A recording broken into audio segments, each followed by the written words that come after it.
All right, y'all, what's going on? It's Combo Breaker 99 back with another quick post-fight discussion video. All right, y'all, I didn't really plan on doing one for this fight, but, I said, let me go ahead and come back and give my thoughts on this one. Karolina Kowalkiewicz versus Diana Belbita. Shout out to Karolina, man. That's one reason I want to come back and do one for this one, just to give some props to Karolina, man. I like how this girl has come back and just kind of resurrected her career, after a rough 5-fight losing streak. She's kind of bounced back, found her level, went back to the gym and started working, getting sharp, and started putting a string of wins together, just started rebuilding that confidence. And, every time I see her after she wins a fight and she just is so happy, she's just like, just giving praise, and she's just like, just really happy with the performance she's put on. I got to say I'm happy for her too, because I was one that felt like it might be time for her to go. But, she kind of proved me wrong on that. Like, there's still a level for her. Like, do I think she's ready to fight for a title or anything like that? Or she's ready for like a top 5 fighter? No, not at all. But she can still beat a lot of the fighters on the level she's on. And that's what she's been doing. She's on a 4-fight win streak now. She's been fighting a lot of these unranked girls, taking them to school at the same time, bringing in new skills of her own, and also just fighting with a lot of dog. Like, now this is the definition of a dog. She's a fighter that's going in there, letting it go.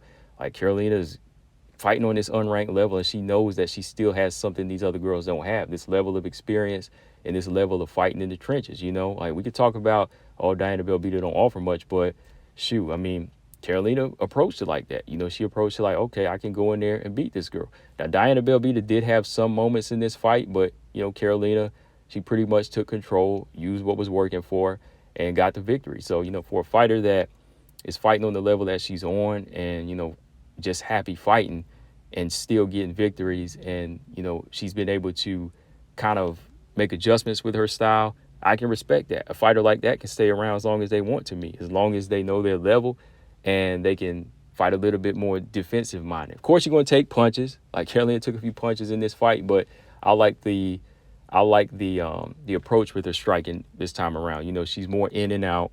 She's using more angles. She's using more takedowns, more ground time, So, yeah, I think that Karolina Kowalkiewicz, she's definitely looking better than she has in her last few fights. And, yeah, I got to give her respect on that. But just looking back at the fight real quick, right from the jump, she started taking control, with her striking, just kind of letting off that long jab and just finding that home for the right hand. And I like the selections, I like the punch selection of Karolina Kowalkiewicz in this fight. She was mixing it up to the body, had this nice right uppercut that she was landing. Diana Belbita did get like a nice head throw in there, but just to show you the improvement on the ground game, it kind of went more in favor of Karolina. She was able to get off of her back and transition, get to the back of Diana Belbita. Diana Belbita was able to kind of squirm out of that rear naked attempt, but I have to give that ground moment to Karolina, just for being able to scramble and take control for a little bit and get back to her feet. And again, outstriking Diana Belbita.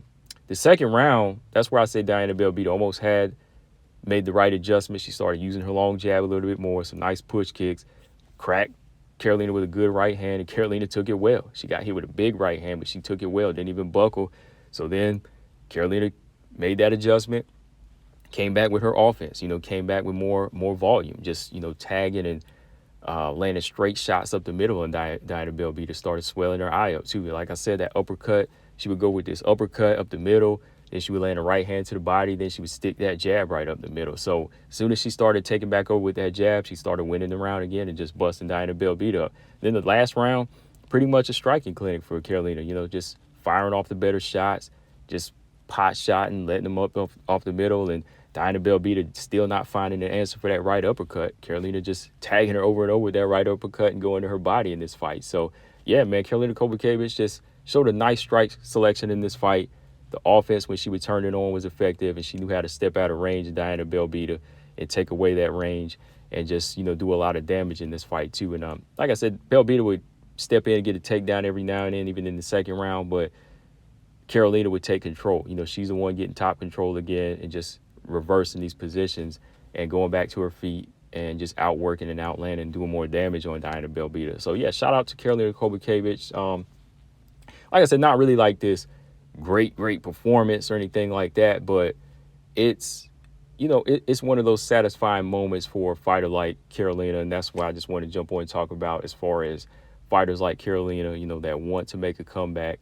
If they really want to do it, they have to make sure that they're thinking of defense and they are making the right improvements. You can't just come in and say, "Oh, my heart is in the fight now," or "Oh, I'm hungry again." No, it's got to be more than that. It's got to be you looking in the mirror saying, "Well, I'm slowing down now. I'm not the same fighter I used to be. I can't go leading with my chin anymore. I can't be this brawler anymore because the years are coming off me. My reflexes might not be the same. What do I got to do? Well, let's start working on my ground game. Let's start working on angles. Let's start using the jab more. Let's start using combinations more," right?